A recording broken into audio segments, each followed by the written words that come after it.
Parce que j'ai donné l'exemple de Saint-Brévin, parce que l'exemple de Saint-Brévin a été cité.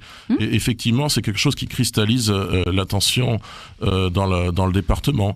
Et tout ça, à la fin, crée des choses irréparables.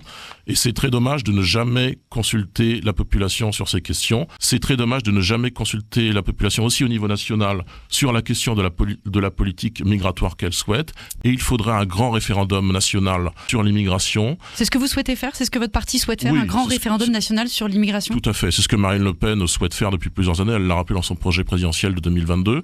Et à mon avis, on ne s'explique pas autrement le survote RN de certaines communes du département. Je veux dire, Saint-Brévin-les-Pins, à Saint-Brévin-les-Pins, la liste Jordan Bardella a fait quelque chose comme 27% des voix à dimanche dernier, c'est-à-dire 10 points de plus qu'aux élections de 2019. C'est-à-dire que sa progression est bien supérieure. Ce serait lié à l'immigration, selon vous ? Ce qui veut dire que 73% des électeurs n'ont pas voté pour le Front National. Ça veut aussi dire ça, effectivement, Monsieur Bellamiti, que 73% n'ont pas voté, mais 10 points de plus ont voté pour la liste Jordan Bardella, dans une commune qui est réputée paisible, dans cette commune balnéaire où il est réputé faire bon vivre. À mon avis, c'est très largement lié à ce qui s'est passé il y a 1 an et demi autour de la question du CADA.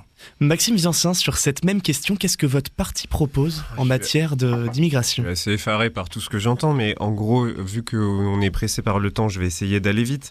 Tout d'abord, la première chose à faire, c'est que les gens qui sont là, qui sont déjà là, il faut traiter cette question en priorité. Alors déjà, tous les gens qui sont des travailleurs, tous les gens qui contribuent à la nation, à l'économie de la nation, qui cotisent et qui n'ont pas les mêmes droits, ces personnes-là doivent être régularisées immédiatement.